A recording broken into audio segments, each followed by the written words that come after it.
Hey humans, how's it going? Susan Ruth here. This episode, I had a wonderful conversation with Ruby Amanfu, an extraordinary woman. Let's see, the list of all the things she does is really long. So she is a performing songwriter artist. So in other words, she writes songs too, as well as performs. She's a model. She is an activist. She loves to cook. She's funny. She's very funny. She's beautiful. Well, I said she's a model, so of course she's beautiful. But she's beautiful inside, which to me is the best kind of beautiful. What else?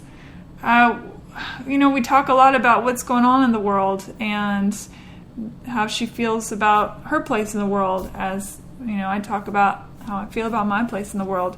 It's weird times out there, folks, so everyone who knows Ruby knows her, of course, from the fact that she's a phenomenal artist, but also, she tours with Jack White and Ryan Adams and Sam and Ruby and all this stuff, and it's fantastic. However, I wanted to talk to Ruby as Ruby, not Ruby as all these other things. So, I really dug it. I dug my time with her, and I hope you dig it too. All right, here we go. Oh, and I almost forgot. If you haven't already subscribed on iTunes, please do so. And I think that's it. Oh, heyhumanpodcast.com if you want to check out the website. Okay, now for realsies. Here we go. Hi, Ruby. Hi, Suze. Today we've got Ruby Amanfu. So exciting. I'm very excited to have this conversation. Can't wait. Me too. So hopefully it won't disappoint you. I know it's not going to disappoint me. I'm really excited. I'm excited too. And we have some wine. Yes, delicious. Because humans love wine, people. And the brand of wine is called Simple Life. Mm-hmm. Right? What about Here's that? to that. Here's to that. So tell the fine folks who may not know your awesomeness what it is that you do. Starting with, you were born in Ghana. Yeah, I was born in Ghana, West Africa. You're an immigrant. Yes. God forbid. Right? Yeah. Full on. Thank God you were an immigrant when you were a bebe and not trying to be an immigrant now. It's a little more complicated these days. I know. It's so complicated. But it's so funny because I didn't become a citizen of the States until I was in my early 20s. Wow. And that was twofold. First, we had our green cards, which now I hear is exceptionally hard to get. And very expensive, all that. Mm-hmm. Yeah. Mm-hmm. So when we came to this country, we were really blessed to have sorted all of that out in the beginning. Yeah. So we came, we basically came here with that kind of sorted. And your whole family, quickly. Mom, dad, sister, brother, and myself. Okay. I'm the middle. And so we got on the plane. I was 1 month away from 3 years old. My sister was 5. My baby brother was 4 months old. Wow. Just for a moment to think about traveling with small children that far. And not just on a vacay, moving to a new country it's a major and deal. Culture. And, yeah. So, what was the impetus? Why did they decide to move here? My dad, at the time, he was a computer programmer. Okay. And he was the eldest of 4 boys. And his father had passed away when he was, I think, 5 years old.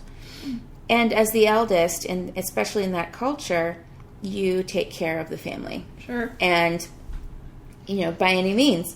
And so the best opportunity for my father to do that was to leave Ghana and to make money, more money, and then send it back to the family. So he was considering jobs in different parts of Europe and also the States. And the job he chose was in Nashville, Tennessee. Random. Yeah, it was amazingly so. But you know what? We had some friends.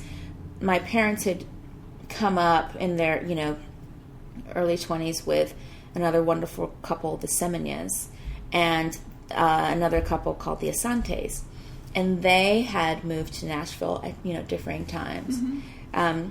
So when, I think that was also one of the reasons my dad considered Nashville. But it couldn't have been better, and the job opportunity for him could not have been better. And our family was really taken care of and protected. And when we came here, it was truly just, I felt like everything was laid out. Like it was the American dream as it was supposed to be. Yes. The way it originally was. That's right. Yeah. You were absolutely right. Yeah. The way that our forefathers, for lack of a better pool to dig from. Right. Pool to dig from. Pool to swim in. Yeah. That was what they wanted, was that people could come from anywhere. That's right. With open arms as opposed to machine guns. Yeah. Which, or I guess they're AK. Yeah, 57s these days. Yeah, it's you know, and so it really, gosh, I know, and it really hits home for me to see what is going on right now with everything, and with people who are trying to come to the States or other countries even from their own for differing reasons. You know, oppression within their own countries, and which is, you know, a really big one that obviously a lot of us are talking about right now, and we know about what's been going on. It's really easy for an American who has a pretty, even those who don't have a great life, it's still a billion times better than some of the people in these countries that are just ravaged. Yeah, and we really have no idea. Most Americans can't even fathom it. Mm-mm. And to that end, I think that's why what comes off as lacking empathy is just true ignorance. Yeah. And you know, it's funny when I was coming up, just as children do, you hear words, and I remember I think I was about 8, and I heard the word ignorant, and I think a teacher used it, said ignorance, you know, and I was like, oh, but ignorant, that's the word that we use on the playground to make fun of other kids. We say, you're ignorant. Like, I didn't, you know, but I would hear it said, like, oh, you're ignorant, you know, and people would laugh about it because to me I translate it as stupid or as, you know, incapable of learning. I think it's often translated to be stupid, but it's not. It's just a lack of knowing, lack of education. It's just lack of knowledge. Very right? smart people, intellectual, like people who have the capacity for knowledge could be very ignorant. That's right. Yeah. And if there's something that I don't know, I will use that word for myself and not think anything about it. And then that's the way I wish more and more people were, to not take it as a threatening word, but as a word. It's like, you know, if you say, you know, I am ignorant to this, it's like an opportunity to learn. We live in a culture right now, I feel like there's a villainy to intelligence.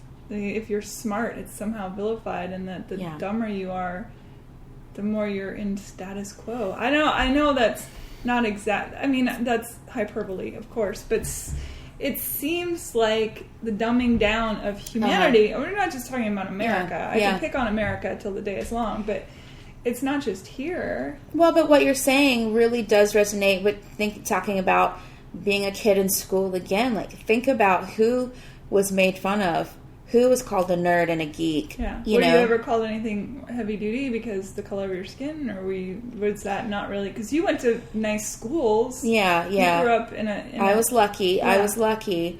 You know, in the first part of my life in Nashville, Tennessee, and in the States. And in the South, by the way.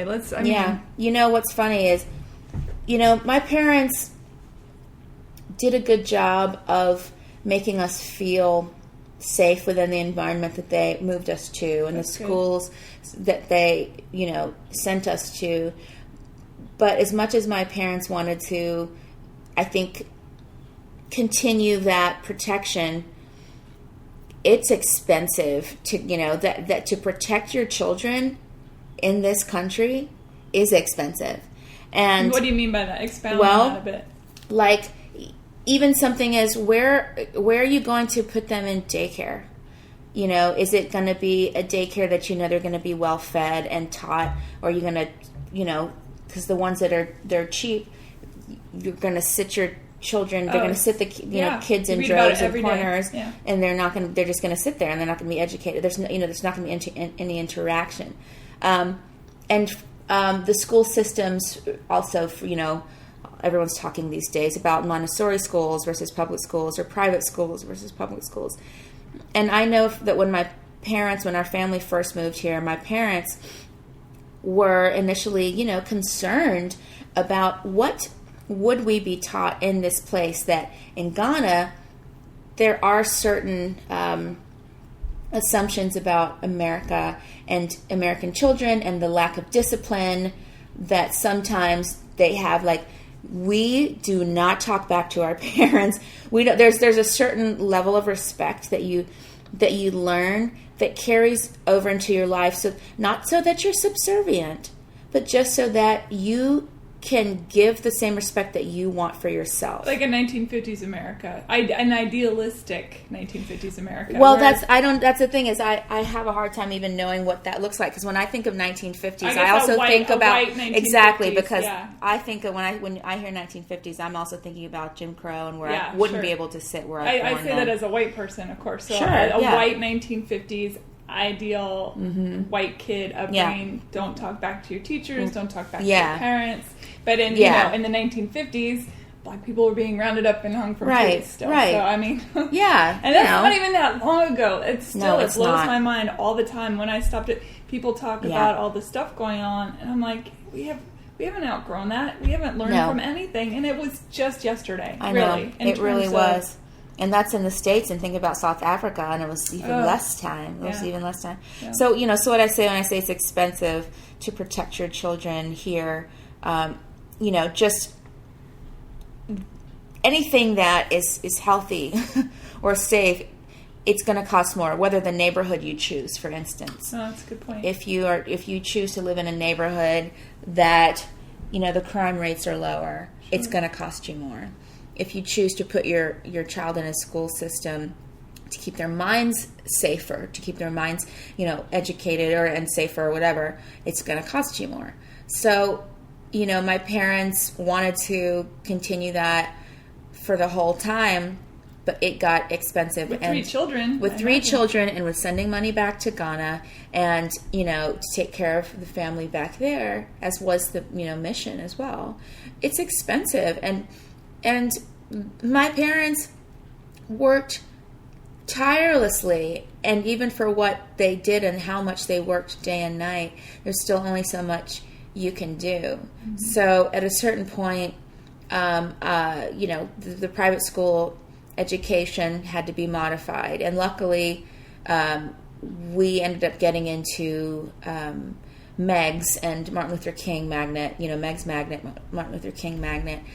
And they explain the magnets, because some people listening might not know what the magnet school is an amazing situation where if you are a child, or your child shows promise in school, scholastic promise, you can have an opportunity to get an education that an otherwise elite school, like for Nashville, that would be like Ensworth, or Montgomery Bell Academy or Harpeth Hall. There are schools that you have to pay $30,000+ a year to go to get an education that, the magnet school system gives you, and you go there for free. You test in, and then you get selected and accepted. So does it mean that there are different kinds of teachers, or that there's only a small, because I know like the classrooms are overrun and all this kind of stuff, so a magnet school isn't placing you in a Montgomery Bell or the equivalent. No, it's its own school. It's its own school. It's its own school, and there is a focus on how should I say this? There is a focus on the elevation of education. Now, wouldn't it be something if every school just had that in general? Wouldn't it be? But see, there we go. There's the division of rich versus poor, black versus white, whatever division line you want to throw down. Yeah. It should be that schools are just fucking awesome. Schools are just, exactly. And that it's a great education, and that we're churning out bright, excited minds. Mm-hmm. It's not reality. And I don't feel like that should be utopian, nor do I feel like it should be Pollyanna to think like that. Yeah. Yeah, it's not. And these are things that we're trying to change, especially also in Nashville with our school board, and there are some great things that have been done, but there are some things that have not been addressed, and we're in a time now where we really have to address those things. And as you know, going back to money, like money is a big thing, and if a teacher feels, that they are not being valued by the system, it's going to affect, a lot of times it just naturally affects how they perform. Sure. The same thing for me. If I have a show where somebody's giving me $1,000 to perform a show, I'm going to try harder, maybe even have an extra rehearsal, with my band because I can afford it. Yeah. Because I can afford it. Whereas if I have a show and they're like, $250, that's your take, my band members are not going to want to even maybe rehearse once. We're going to have to do a line check and rehearse at the venue.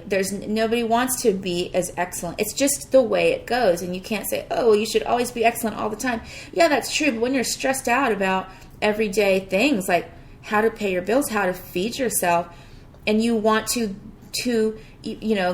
going back to the band thing, when you want to give people what they are worth, you want to show them that you value them. Yeah. And if you can't, you're going to feel shame for that, and it's going to express itself. Yeah, it's not like Bob goes into work as an engineer, and that morning his boss is like, well, today we're going to pay you $250. Thank you. We expect you right. to do $1,000 worth of engineering. Mm-hmm. That's a great analogy. Yeah, it's a strange thing that creatives go... I know we're jumping around a lot, but it's a strange thing that creatives... Everybody wants to absorb creativity since the dawn of time. The gods, loved it. They would, up on Mount Olympus, looking down, going, yeah, play on, play on. Yeah. And yet, nobody wants to value it at anything. It should be just given. I don't get that. I don't know how anybody can go to their job every day, expect to be paid, and then turn around and look at someone who's a creative, and I don't care, any creative, dancer, musician, writer, doesn't matter to me, any of those things, a painter, that somehow it's okay to not value them. But that's humanity. That's a lack of understanding of how humans value each other. It is. And I can't say that it doesn't baffle me still, even though I have been, a creative for my profession for forever, and it still frustrates me, and it still baffles me. It's still something I'm trying to figure out, and as we continue forward in this industry, in this entertainment industry, trying to now every day we're trying to figure out how can you monetize this, how can you continue to do this and still put food on the table and keep a roof over your head and pay your rent or your mortgage. Most of us, it's rent, let's be honest, and how can you do that without, I don't know many people in my situation who don't have second careers or, second jobs or thirds or exactly, and present company included. Yeah, me too. And this is the thing, is that people don't want to know that. No. They just want to see, the art without knowing what the sacrifice was to create the art. Yeah. Well, and I think going back a few years, shows like MTV Cribs probably did a major disservice because then all of a sudden it appears like anyone that sits down to do music is just sort of eating bonbons and doing laps in their infinity pool. Oh, yeah. But that's not the reality of most of us. And it's true that over the history of time, artists, again, dancers, musicians, painters, whatever, have died penniless. Yes. Not knowing, not having the experience of having, quote unquote, a success. I don't know what success means. I mean, that's such a made up word anyway. But, but you can talk about specific levels of success, specific divisions of success. And if you're talking about financial success, health insurance is always nice. That is nice. That's the thing, and that takes a bulk of my income, really. Yeah.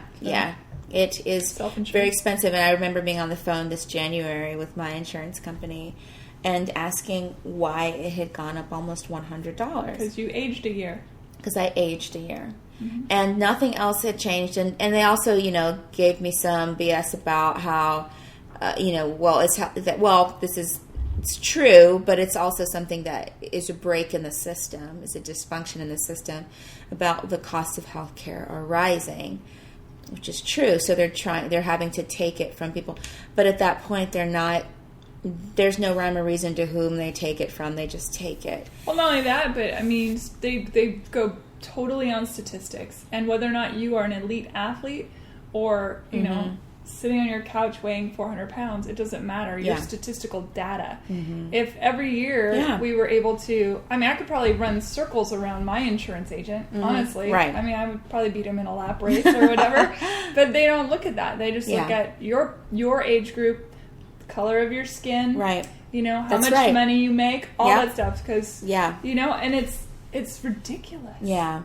And someone's making a lot of money, of course. Oh, well, we know that. Yeah. We know it's how much that's money. a broken system, too. Yeah, it is. You know, and there have been years where I have said, you know, no to health insurance by principle alone. And there have been years where I have had to say no to insurance by lack of income. And then there, you know, been years where, you know, I just make it work.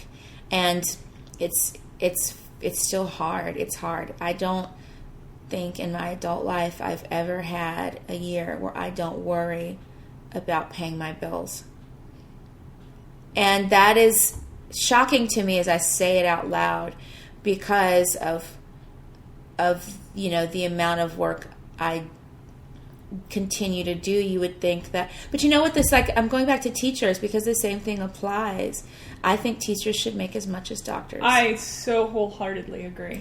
That is the way it should be. I and the requirements for their education should be held to a standard as well. Yes. I am appalled at some of the, you know, when I've babysat for my friends' kids or whatever, and the things that I'm like, where did you learn that? You know, some of the teachers, and I think teachers, police officers, all these guys. I mean, firefighters.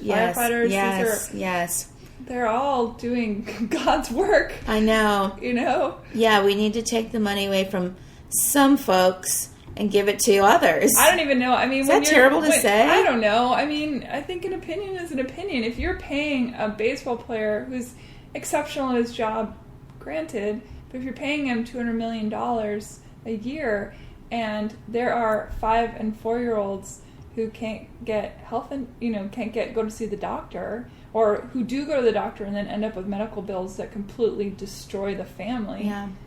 That's a broken world. Let's talk about this. What do you think, why do you think that there are a lot of people, not everybody, because I know there are a lot of people with a really, really hefty income who do give back. Absolutely, sure. But why do you think that there are people who make an exorbitant amount of money who don't naturally say, I am going to give away this percentage because I don't need it? What do you think that is? I mean, I think that's probably a couple different things. One, ego. And I don't mean ego like the shit. I mean ego like your ego versus your soul. It's somewhere in, they think that they're, not that they're not deserved, they probably worked very hard for the money. Yeah. Or maybe they inherited it, whatever it is. I think there is an inherent thing that happens to a human being where they become a person and they either see themselves as an individual going through the world, or they see themselves as part of humanity. Oh wow, that and it's the only way that resonates. Yeah, it's the only way I can look at it, because it seems to me that the people, and it directly correlates with how they feel about themselves. I will say that until I'm blue in the face. Nobody treats another human being except for how they feel about themselves. You are absolutely right. Yeah, so the man or woman walking down the street that can't look in the eyes of the homeless person, that really doesn't have much to do with the homeless person. It has to do with their own feeling of themselves. Yeah, right. Right. Maybe they're wealthy and they, somewhere in them, they don't feel worthy of that, and so they overcompensate by buying a $400,000 car to somehow feel worthy. But it's my experience, I can only speak from my experience, that no matter what your wealth level, I mean, I'm not rich, obviously, but the people I have known and the company I have kept, that money absolutely, emphatically does not buy happiness. Yeah. In fact, for some, it causes more misery because they try and fill this God-shaped hole. And I reference God, and it doesn't matter whether you're religious or not. It's an expression. Right. You know, to fill a God-shaped hole will never work. It's an infinite amount of empty. Yeah, right. So what are you going to do? So that's a long-winded answer to your question. It absolutely resonates. It completely...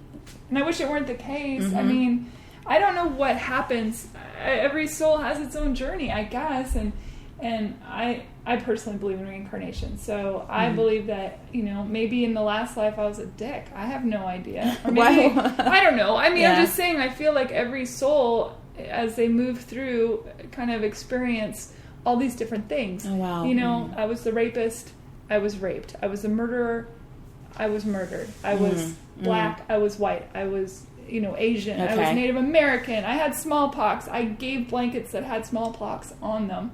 I don't know. I don't know because I don't know. And nobody can speak to knowing. Right. To be emphatic about any of that stuff. All we can do is see what resonates with ourselves. But right.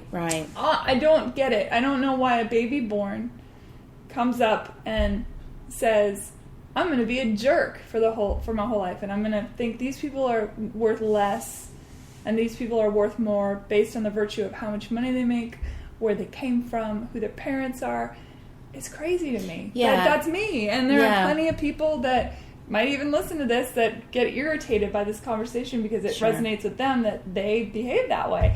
Right. They have every right to. It's their life, but it's unfortunate. To me, it's unfortunate. And add to that, there are influences that each one of us have had from birth to also inform us. And, and I'm not even just saying, who raised you? That's definitely a huge part of it. Who raised you and how did they raise you? But there also comes a point when you as an individual start to receive the world in a certain way and perceive the world in a certain way. And that's a decision, and that's a personality choice. So within that, the experiences that we have all had have informed who we are and how we believe ourselves to be and the world to be and what we deserve and what we owe. Yeah, and who's to say? I mean, a gratitude totally versus not. Normal parenting couple may raise a sociopath. Steve Jobs, sociopath. He was just a sociopath that used his personality to become what he became. And then you have a sociopath like a Ted Bundy that lures girls into cars. Right. You know what I mean? Who's to say? Does that have anything to do with their parents? Is it weren't genetics? We weren't there though. That's the thing know. too. We weren't there. Nobody sat down and talked to Steve Jobs' parents. I always say, look at Sam. You come from a family of 3 children, as do I. My brothers and myself are so different. Really? We were raised by the same people. Are your siblings very similar? Or we're close. very close. Yeah. We have definitely a red thread that joins us in the way we perceive the world, and that might be rare, or that may be because we did kind of have a shock to the system and move here, and we were, very much the entire family was really, in the a nuclear family in that way, but like for instance, like we're also each 2 years apart. That may make a difference. Like, how about you and your siblings? Are you way different? 7 years. That also, of course, that has to do a lot with it too. And as the world changes, and as the parents change, and as the world changes, like there are definitely different ways of raising kids. And I think that's the thing is like we were all 2 years apart. 2.5 is the max. So you're basically like little puppies, falling together. Over each other. Yeah, together, and so we're experiencing life with as a 2-year difference as a team. Yeah, sure, that makes sense. Yeah. So it's fascinating. Going to school, you getting a great education that also includes music and Yeah. So I went to Hume Fogg, academic magnet here in Nashville downtown, and and children came from all over the city. We didn't even have Metro didn't fund school buses. Because it is, it's a lot. Yes, it would have been an expensive fleet to go around the city to pick up children in all these varying places. So that was a lot of strain and work for parents. I remember myself and many of my friends, we rode the Metro school bus when we might have been even too young to even do that, Yeah. Just get on and then do your transfer downtown and then go, but we learned, a lot from that. And but all that to say, I learned the value of not only an elevation of education, I learned the value of thinking beyond what you might perceive your limits to be. Does that make sense? Yeah, absolutely. So, you know, I'm laughing inside about something. My father, who is now a life coach and he, you know, project manager, trainer and stuff. He sent my sister and I this forward that he had seen, things to not say in business, like phrases that you should pull out of your life. And one of those was, does that make sense? Does that make sense? Interesting. And I was laughing inside. I say that. Yeah. Well, it's a I really know fascinating say sorry list. a lot. And yeah. You're not supposed to say just. And you're not right. supposed to say you know, and the list is full of things like, don't say, I'm confused, or don't say, you know, like it's just to be like, you know, I need to write, and I'm sorry, or is one of them, but it's like, well, in a roundabout way. But the big one is like, one of the big ones is, does that make sense? I just realized that, you know, because it's discounting that person isn't going to take their time to process that. It's patronizing. Yeah, it can be. But for me, when I say it, it's truly that. It's truly like, from a really good I know place. that sounds, does that sound weird? That's what I say when I say, Sure. does that make sense? Yeah. I feel like, does that sound weird? Yeah. Anyway. So, did you experience any kind of weird hate or anything like that? I mean, did that... You know, my stuff came in an interesting way. My stuff came as I was an immigrant, as I was a child with a quote-unquote funny accent. Oh, you had an accent back then? Oh, my goodness. I had I guess that makes sense. Yeah, no. I had a super thick West African accent. I talked like this, and I said my words like this, and sometimes people would make fun of me. But sometimes they would just giggle because it sounded different to them, and children are children, and they're just discovering things, and they don't really know how to react to things, and so I would speak in a way, and they'd giggle. But what I found to be really interesting, or I guess ironic, is when there was a 2-year period where from the private school system before I got into Megs, there were 2 years where I was in this particular public school, and I was made fun of more than I ever knew possible. But I was called things walking down the hall for the way I dressed and the way I spoke and from the country I was from. And the biggest phrase that I would hear every day, and I knew I would hear it every day walking down the hall, it's funny now in a way, but not really. But I was called African booty scratcher. What does that even mean?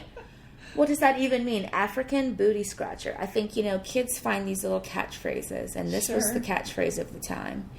And, and they'd ask, like, did you like ride on elephants? Did you swing in trees like monkeys, you monkey? Like, there were all these things that children would say to me. And it's tricky. Those came from my fellow, shall I say, people who were the same skin color as myself. Those were the only people who made fun of me. What? And I struggled with that. That's fascinating. I struggled with that for a really long time. I struggled and struggled and struggled because for me, I struggled to be a fighter, because I was also raised to choose peace over anger and choose peace over violence. And so in those times, I was like, I'm not going to fight. I'm not going to punch somebody in the nose. I'm not going to show and express my sadness in this other way that's not helpful and, conducive to progress. But I was always, I'd go home and I'd be, why? And I'd sit in class and I'd ask myself, why is this happening? Why is this happening? And it wasn't until I was older that it was a light bulb that came off to me that, I started having grace for my fellow brothers and sisters in this way. Because at the time, the word minority was the buzz phrase, was the phrase that people were using, and also affirmative action was being discussed when I was coming up. And I can only imagine that children were going home and their families and their parents were having these discussions, and and saying because I don't know if you know this, but within the African American community, affirmative action was considered something that most people didn't even want to be a part of. Being called a minority was what most people didn't want to be associated as. Everybody wanted to just have equal bearing, equal place. We didn't want anything that was special. Nobody wanted special treatment. Sure. Yeah, it puts you in this other place. It causes you to be more excluded. It causes you to be more excluded. So here I was in this situation as a child. I was even more of a minority than my African American brothers and sisters. And so to get that magnifying glass off of them, they didn't want it. To get that magnifying glass off of them, they would say, look at her, she's even more of a minority than we are. Oh, look at her. Literally from Africa. Yeah. So to make fun of me and to magnify my differences caused them to be more accepted. That's exactly what I was saying, is people treat other people based on how they're feeling about themselves. Right. It's like, there were Jews in concentration camps that killed Jews for the Nazis. Because as long as they're looking over here, they're not going to kill me. Yeah, right. Yeah, and it's pretty wild. And I think once I realized that, and I didn't have this misplaced anger, I lost all the anger for it. And I lost... How old were you at that point? Well, Zen experience. I was in 7th grade. Wow. When I finally You're got old it. Soul, clearly. Yeah. Yeah. No, it was, I cannot deny that, and I won't deny that, because I know it's what's carried me through, and it's what has caused me to survive. Do you find that children or adults are more cruel when it comes to that kind of thing? Or ignorant? 158% children are more cruel. Because adults whisper because they're more. That's right. Because Yeah. children are more forward. Because even myself as a child, I would say some things to my. I remember there was children just say things. Like, I remember my dad had a friend who came over, and his breath smelled, and so I said, and I thought I was being cute, and I said, "Daddy," and I asked him to come down to my ear level so I could tell him. I was like, his breath smells. I knew that man could hear me. I knew that I was saying that out loud, but I thought it was cute. Right. I got the biggest spanking for that, But that's the thing, is that children don't always know. You can't say that. You shouldn't say that. I prefer an honest racist to a duplicitous racist any day. Yes. I'd rather know where I stood as far as... That's right. The company I keep. That's the one thing I always say about Trump, is say what you will about him. He's... I think a nut job, but I think he's a bird dog. I think he is flushing out the racists and the homophobes and the xenophobes. Oh, they're exposed, all right. Do you know what I mean? That he came in and just flushed all those people out.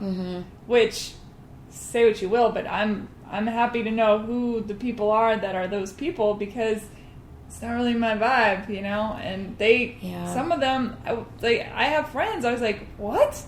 Like, you believe this? How did I not know that? Peace be with you, but on I go, because... Yeah, that's a great phrase. Peace be with you, but on I go.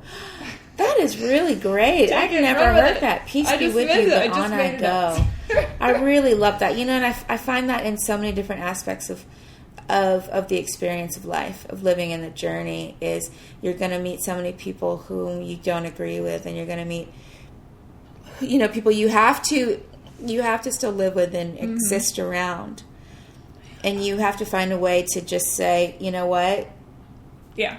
And here's the thing, and I said this before we started the tape, is I welcome discourse. I do. As long as it doesn't get violent or insane. Yeah. I mean, I am all about having a differing opinion, and that includes. Yeah. I mean, I want to know what the racist thinks. I do. I want to know what the anti-Semite thinks. Yeah. Because if I don't know, I don't feel safe with the unknown. Yeah, I want to know too. I definitely do. I want to know, and I certainly don't encourage the behavior, but I'd rather know than not know. Right, and for me, it also allows me to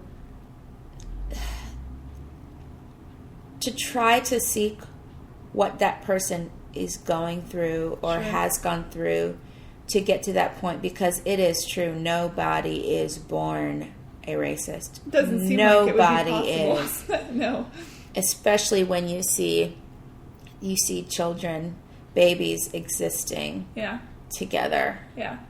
They do not have any concept of it. So, it's funny because, somewhere. To use Trump as an example again, and all the people who love Trump, I'm not dissing you. Everyone's entitled to their own opinion. I'm just using this as an example. The thing is when he started, things started really cooking. They started to get the Nazi, the Hitler reference back and forth with Trump, like, oh, he's like Hitler. Oh yeah, I heard that. And and it's funny because. Yes, speaking to that, you have to be taught, but guess who's doing all the teaching these days? It's not just the parents, it's the media. It's social media and it's news. And honest to God, it's primetime television. You watch, I don't, you turn on, I don't know any of these crime shows, but you turn on most of these shows, and who's the perpetrator? Mm-hmm. Is it a nice looking white dude? Right. Not so much. Right. Now, I mean, they've kind of it's Latinos or the bad guys or whatever it is, or Muslims. That makes me insane, because I have plenty of lovely Muslim friends who wouldn't hurt a fly. Of course. And they're scared out of their wits right now. Of course. Scared out of their wits. They're scared for their families and the people we know and exist with. We are all in the same state as what is going on. And it's and for me, it's who I don't know that oftentimes I am leery of, and I know that I have been lucky to have been surrounded by people, even growing up in the South, even in the midst of all these things that have happened, and that I can say I have my stories to tell. Yeah. And I'm not saying there has never been an outright scenario where I have experienced racism from people, who are not my skin color, because I've definitely experienced that as well. But when I was older and wiser and also able to know that I'm so thankful that I learned it in 7th grade, that comes from a place of fear and of self-judgment. Yeah. In an interesting way. But the South gets bullied up for being filled up with the racism and all that. But I come from Washington State, and you go over the mountains to Eastern Washington, plenty of that there too. I mean, it has no boundary. It doesn't. It's everywhere. Right. It doesn't make a difference. Yeah, and I do believe that it definitely comes from what you don't know. It is the ignorance thing again. Well, I think you spoke to it so well when you said that other kids in your school with your same skin tone, as you put it, would point at you and say, well, that one's from Africa. Right. At least I'm not from Africa. Right. And I think that is an unfortunate, it's that, what is that old poem? I keep using Hitler. It's such a great example. The Nazis, came through and asked for the Jews, and I wasn't a Jew, so I didn't say anything. Yeah. And then they came through and asked for the blacks, and I wasn't a black, so I didn't say anything. And then they wanted the gypsies, and I wasn't a gypsy, so I didn't say anything. Yeah. And then eventually there was nobody left to speak up for me. Yeah.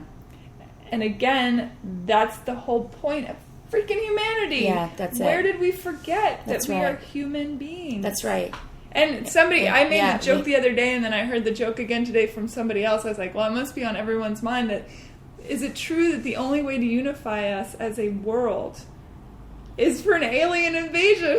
It's just like, is that the only way? Bring it on. I know. Please. I keep saying that. Bring it on. Come on. Honestly. We're like, they're green. That's really weird. Bring it on, because that would definitely unify. I'm like, Now, do you resonate? Is it black? Is it African American? I don't even know anymore. I'm so for myself. Sure. Yeah. Well, so when I became a citizen in my 20s, that's the first time I started calling myself an African American. Literally, you are. Yeah, because literally I am. And that was always hard for me before. Because at the time when this was all going down, where I felt kind of ostracized in a way that I didn't understand. It was the time where the phrase African American was the used and utilized term, right? So I was like, wait, I'm African American. I'm like African, and you are African American. So how is this such a different thing? Why do we differ so much? But so I was African, and then I became African American ever since I was little, filling out these consensus things and filling out these forms for test scores. From the very get-go. Yeah, I just was, when I would see these terms, they didn't have anything for me. They didn't have anything for me because also when, back in the day when I was little and coming up in school, I think the forms have changed now, but at the time, it was white, black, Pacific Islander, Native American, Asian, Hispanic. There were these terms, but the only ones that had a color association were white and black. And when I picked up a Crayola box of crayons, sure, I colored my skin tone brown. I took a brown crayon and colored my skin tone brown. I took a black crayon and colored my hair. Or I was doing a picture of my friend Kirsty Gardner, I would take a peach colored crayon and color her skin, and take a brown crayon and color her hair. So I didn't understand why I was made to choose a color to deal with that. But again, that was something that was created before my time that I was still learning to understand.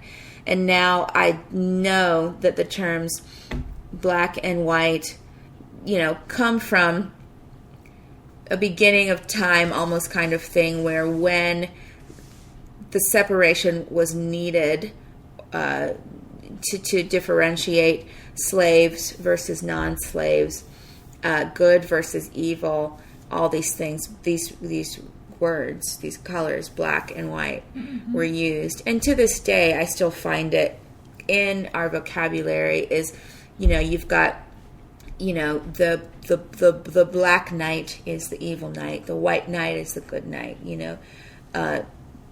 You're scared of the dark. Oh, it's in advertising. It's in everything. And there's a song that, because I grew up Christian, and there's a song that we would sing in church. Oh, the blood of Jesus, it washes white as snow. And every time in my mind, I would say, how can blood wash white? That makes no sense. And that's how I knew it was a social program. So I've always fought against that social program because I think that there is a subconscious way that we do continue forward in our society.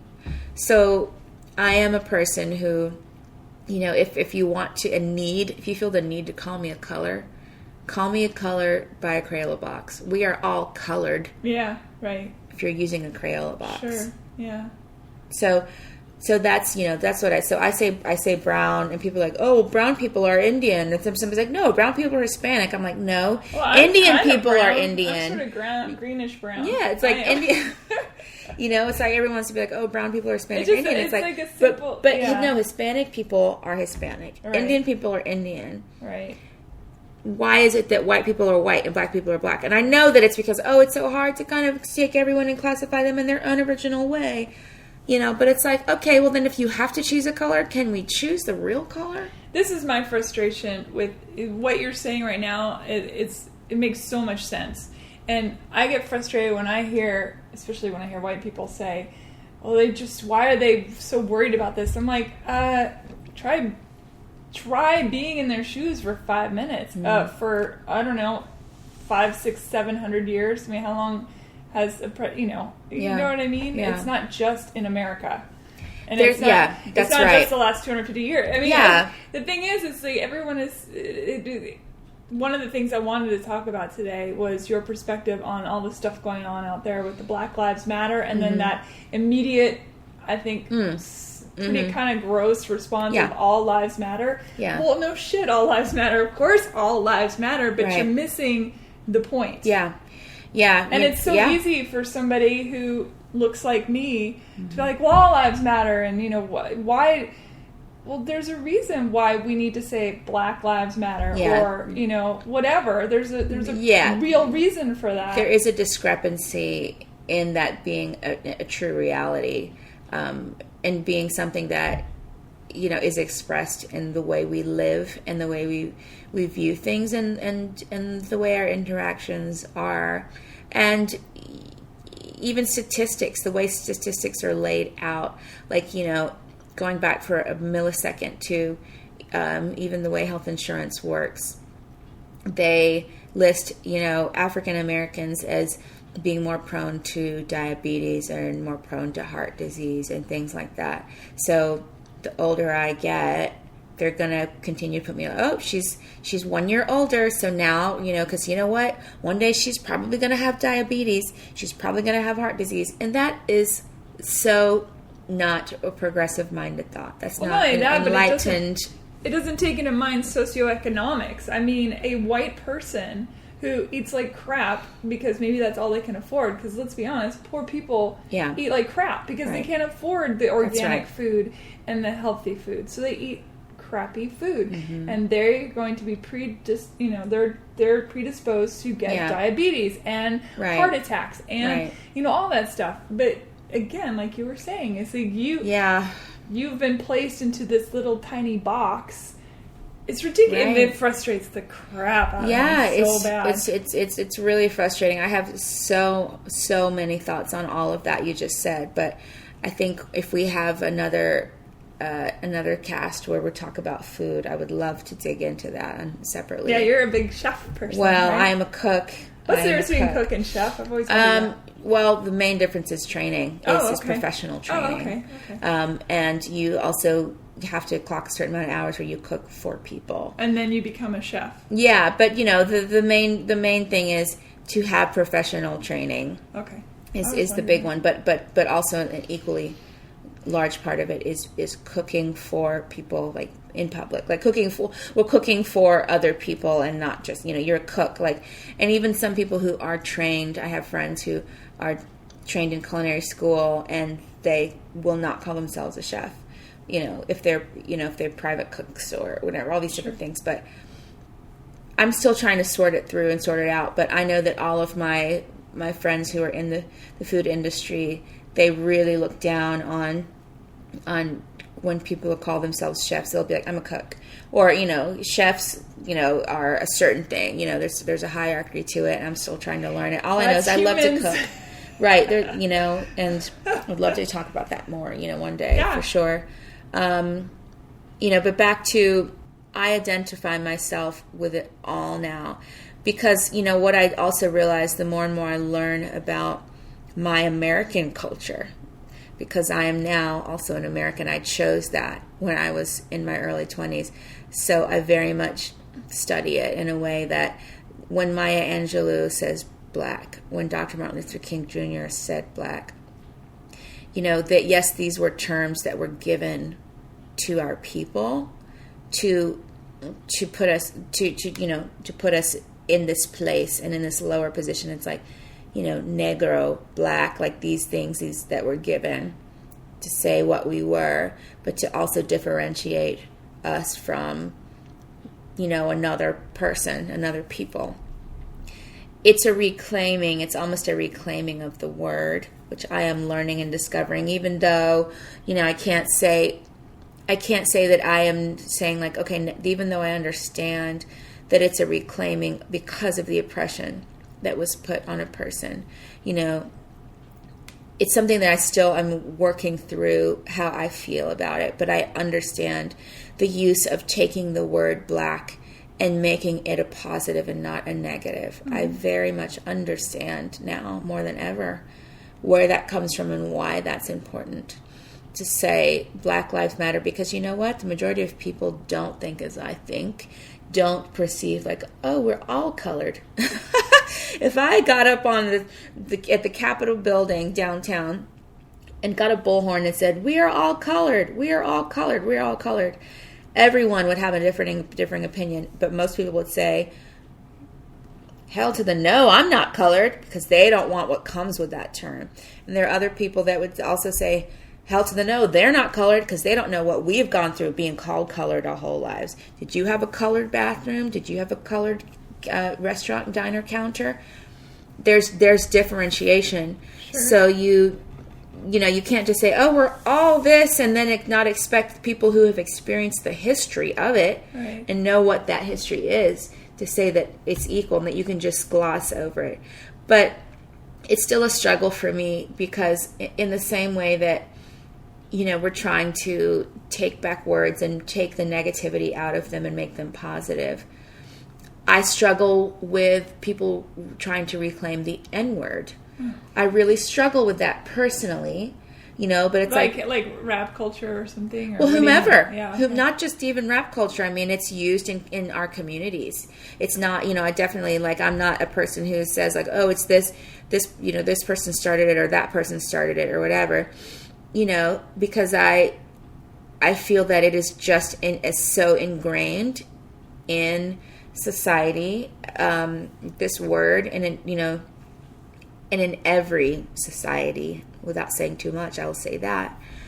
But it's something that I struggle with. So I'm I don't really want to reclaim a word that was gifted, shall we say, to people of this certain skin color, to my skin color, to say that, you are negative and you do not deserve equal respect. I don't want to reclaim that word, but I would love to also spend more time having conversations with anybody who does say that word as a reclaiming word. I would love to sit down with Jay-Z and have a conversation. And I think that he would probably educate me on some things that I haven't thought about. All right, Jay-Z, if you're listening. Yeah, I'm sure yeah. He's not listening. He could be listening. You never know. And I really, that's the thing, is I respect him so much. So I'm you know what? If I could sit down and talk to him, maybe I would see a reason. That's to me, that's such an important thing. The dialogue is everything. Yeah. The dialogue is everything. Yes, because we cannot, the only way I can perceive you, Ruby, mm-hmm. is through all of my own experiences. Right. It's the only way I can understand you. Mm-hmm. And for me to say, oh, I get what you're saying. Mm-hmm. Well, not really, because mm-hmm. I'm not you. Yeah, right. I can't be in your mind or your body or your soul. So all I can do is sort of, it's like a little bit of a guesswork thing. Yeah, right. So I agree. It's important to go to the source conversation. And say, yes. The conversation is so even if you don't agree important. with it, yes. to hear the words coming from the person that is the one saying it, instead of reading about it or getting your information secondhand. Again, speaking to the Black Lives Matter, somehow it's being bastardized into meaning, the Black Lives Matter movement just wants to, shoot at cops or something, or and it's it has nothing to do with it. And that is not a part of that movement saying, at all. No, of course not. It's ridiculous. And it's unfortunate, the ignorance that is perpetrating. And I just, I just know that it's going to be one person at a time in terms of education. Yeah. It's really going to be one person at a time, and with all that is going on. And, and I want to talk a minute about, the crimes that are going on that cops are committing within the community, and then the community also then in the retaliation committing crimes as well. And this is something for me that it breaks my heart on every level and on both sides. Have I experienced law enforcement who has abused power? Yes. Have I experienced law enforcement who has upheld their responsibility to serve the people? Yes. What have I experienced more of? The latter. Of the good. Of the good. Yeah. So when now I'm hearing because of some poison apples and some rotten apples within the system who are making things a terrible place, and I get so angry about that. I also feel that you cannot generalize and say we are all this way. They are all this way. Just in the same way that some idiots who are shooting cops because they're angry. Right. That does not justify what's going on.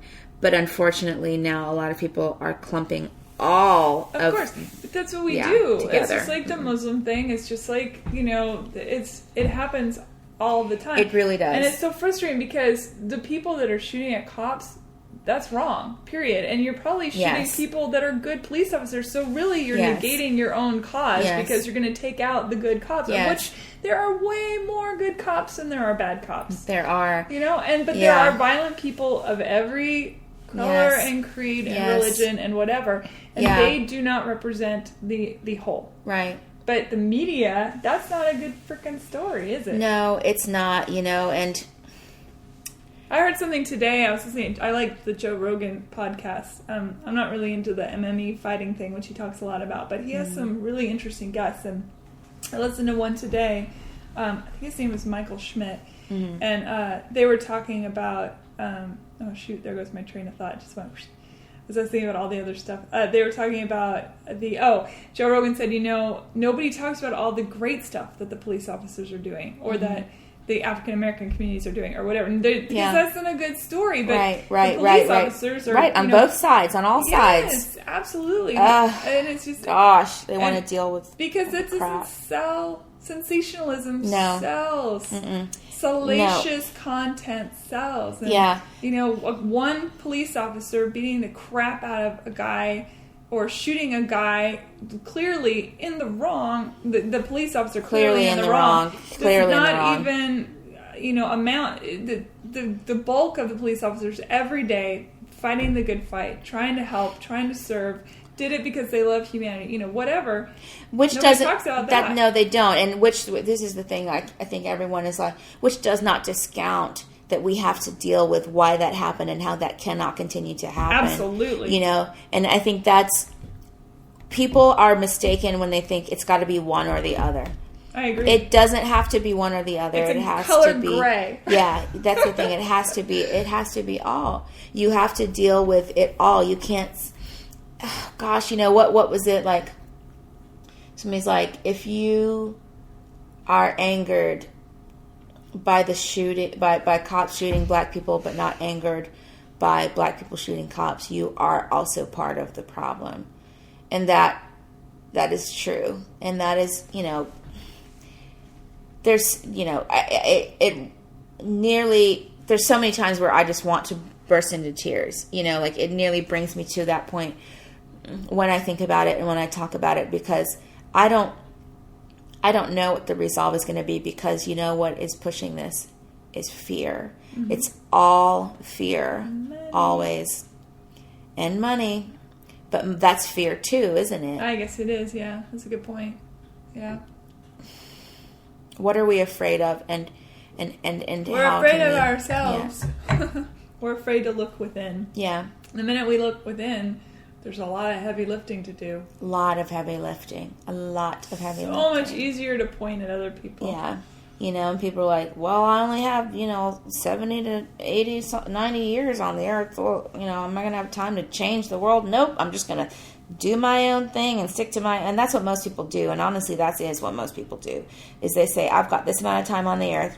I'm going to create my life and deal with my life, and then I'm going to be gone. And then I'm not, because they think like you can't change the world in 50 years and 60 years and 70 years and 80 years, so people don't try. Tell that to Martin Luther King Jr. That's right.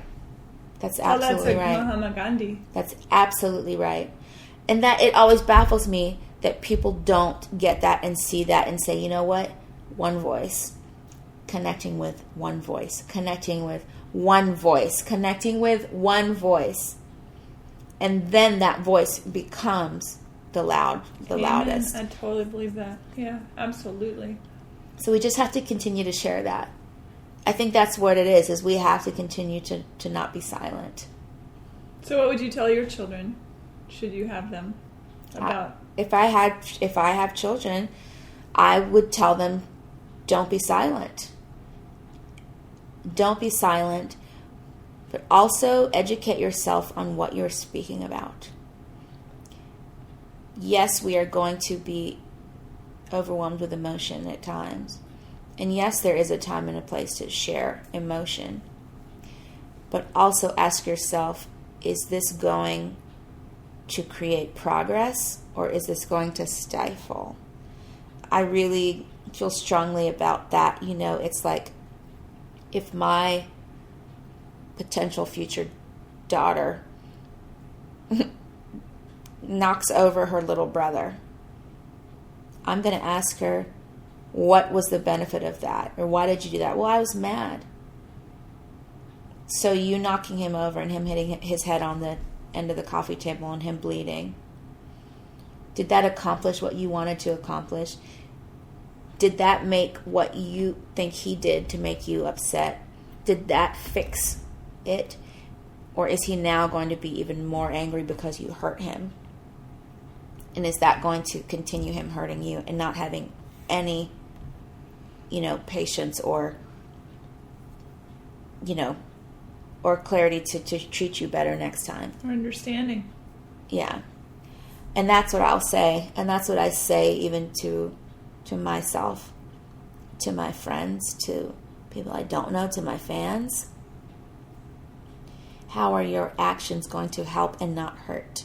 Do you feel like they listen? I want to feel that. I want to believe that.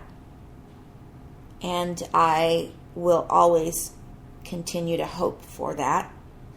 And that's why I will always continue to speak forward, because I will always hope that somebody's getting it, that somebody's really listening and processing it. Well, this conversation right here is it helps. I mean, that's the whole reason I wanted to do this podcast, is to make the world smaller. Mm-hmm. And to maybe somebody listening who be like, Black Lives Matter, wasn't it? Or whatever, goes, oh, I didn't think of it from that perspective. Yeah. Or, somebody who makes fun of immigrants or thinks that immigrants shouldn't be in the country. Yeah, right. Right. Well, here's a beautiful woman who is an immigrant who has done quite well with herself. Mm-hmm. So is she not okay with you? Mm-hmm. Yeah. You have to be carefully taught, in the words of South Pacific. You remember that musical? Oh, absolutely. Yeah. Yeah. Carefully taught. Yeah. That is it. That's it for sure. Heavy stuff. Say something. Let's talk about something fun and festive. What projects have you got going? Well, when does this come out, by the way? When are you going to put this up? Next week. Okay. Next week, so not this week, but next. Yeah, so I just launched this particular podcast. So I launched with 3 episodes. So in a week, I'll put up the next episode. So exciting. Yeah, I'm excited. Awesome. I'm currently working on going to Newport, Rhode Island for the first time and playing Newport Folk Festival. Oh, that's exciting. Which is wonderful. And I have to admit, I didn't know what Newport Folk Festival was. And this word folk, is something that sometimes has not been a word that has served me. I remember when I first started doing music and people wanted to compare me to Tracy Chapman, and she was folk, and then I had to discover, what does this word folk mean? And it's like, oh, well, you're a storyteller, you're a singer-songwriter, and you're telling a story. I'm like, okay, that's folk. But that's not folk when you look at the music, and then when I look at what I do, it's like I'm not that, now, but that's also the progression of how music has changed. So when I heard of Newport Folk Festival, I didn't really understand what that was.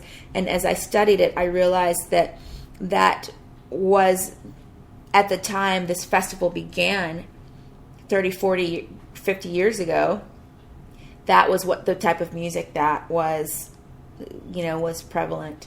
And so that's storyteller kind, is that what you mean? Yeah, folk music, right. So it was the Newport Folk Festival. So it was Joan Baez, it was Joni Mitchell, it was, but also Jimi Hendrix played it. So there you go. Like there were, definitely people who made their way. But now you have a festival where Newport Folk Festival is the Violent Femmes, is Ryan Adams, is My Morning Jacket, is Nora Jones, is Leon Bridges, and so wow, it's this different thing. So the name still holds because the name, has always been, and so it's a point of reverence. Sure. But I'm excited because now I get to, experience this amazing festival, which I think is much like Woodstock was. Cool. And so... But how do you identify your own music? Which is the worst question ever when you it get really asked. is, and I may not even be able to answer that well for you. But I feel this way. Here's how I feel about the type of music that I do, and also the type of music that I think a lot of my friends do, is if we had the money to market, to get our songs in the people's ears on these stations who are only playing a certain type and realm of music. If we had that money, we would be as popular as any of those people who are considered quote-unquote mainstream. I agree. That's what I absolutely 150% believe. Because if you think about the people who have made it through that system where you had a label who was a mainstream label, who believed in something that was a little left of center and pushed it and got other people to fund and push it and put it on Top 40 radio. You might have listened to it at first and been like, what's that doing on this station next to this bubblegum pop thing? But the more and more you play it, the more and more people recognize it and say, like, you know what, I like this. And I would say that about Erykah Badu. I would say that about Nora Jones. I would say that about the Beatles. I would say that about Hozier, my friend. I would say that about Jack White. I would say that about so many artists whom, if you have an opportunity, if you give them an opportunity to reach the masses, it happens. So the word pop music, I believe, should be allowed to be really what it is, which is it reaches a mass population. It is popular because it reaches the population. And I just wish for everyone I know who does this thing, this art, if it's good art, I wish for all of us to get an opportunity to reach the masses. I wish that too. It used to be the formats of the radio where you could hear everything and anything in a given hour. Yeah, I remember that. Again, the systematic dumbing down of humanity. It's serving someone. I'm not sure who it's serving, but it's certainly serving someone. Right. And that's why... And fear reigns supreme in record labels, of course. Everyone's afraid of their job or doing the wrong thing, whatever. And the more bang for the buck, and what's the most dumbed down sound? What, what I'm saying? What's the easiest thing to put forward? Because people are afraid of, like, oh, this is different. I don't know if I like it. And so I don't know if it's going to work. But if you have something that is simple and, it's like, that's why they call it bubblegum pop. Who doesn't like bubblegum? I know, right? So that's why that works. But again, like when Erykah Badu, on and on and on and on, when that came out, I remember everyone's like, whoa, whoa, whoa, whoa, what is this? I love Erykah Badu. Right? Oh, God. But even going way, way back to the Beatles, like they were rejected so many times. So many times. I saw a posting the other day. You're very active on Facebook. I love your feeds. Oh, thank you. In fact, say all your Facebook names because you have great feeds. Well, my public Facebook is just Ruby Amanfu, so facebook.com/Ruby Amanfu. It's great, y'all. Yeah, and in Instagram I do a little bit of a different energy, on my Ruby Amanfu page on Instagram, and because I think there's also different formats and a time and a place for things on different, sometimes I cross and sometimes I don't. Yeah. Thanks for saying that, though. I try to engage. It's great. I try and read yours because I find that you always have something really interesting to say. Thanks, girl. Yeah, so I enjoy it very that. much. And I get excied when people, as I say, use Facebook for good instead of isn't that something? For hate, Isn't that something? Yeah. That we now have to specify. I know. It's crazy. Oh, my goodness. Yeah. It's pretty wild, but you know what? On Facebook the other day, my point I was about to make was on Facebook the other day, some very dear friends of mine who do a song thing. They have, one of those, there's a million of them out there where songwriters kind of congregate and all this stuff. And they had a post. I'm not going to say their names because there's no point to that. But there was a post that said something like, if it's a hit song, it won't have to work that hard to be on the radio. And I read that and it made me actually physically mad. Because that is the absolute non-truth. That is a lie. It's absolutely a lie, and it's propagating this mythology that it's part of the problem. And you look at, let's just take country music because these people come from that world. Okay. The House That Built Me, 12 years or something like that, getting pitched over and over and over again to no avail. Who Are You When I'm Not Looking? These are number one songs that were not only number one for a week, but several weeks. Who Are You When I'm Not Looking is a Blake Shelton hit written by my friend Bud Lee, and it sat around for years. Nobody wanted it. Nobody touched it. Oh, my goodness. And to your point, the Beatles, Elton John, Richard Marx. Yeah. I mean, you could name, the list goes on and on and on of people that fought, bled, and died to either get a song heard or to get their art in general heard. Right. And it's a mythology. Right. Nobody knows what a hit is. Even Nobody Billie knows. Holiday just working. God, Yeah. It's crazy. So stuff like that really frustrates me because I think it's, again, speaks to that instant gratification culture that we have developed. Yes. We're like, I'm going to write this song and I'm going to send it to the publisher and the publisher's going to play it for the artist. And if it's really a hit, the artist is going to go, yes, that's a hit. And then know straight away. And it'll be a hit and it'll be, make $1 billion and it'll have a big, huge, and it's such a mythology because that is not how it works. That's right. And many incredible books, paintings, dancers, music, whatever it is, many of these things, years and years and years go by before anybody even notices. Yeah, that's right. That's absolutely right. So it frustrates me. Yeah, it frustrates me too. It frustrates me. Absolutely.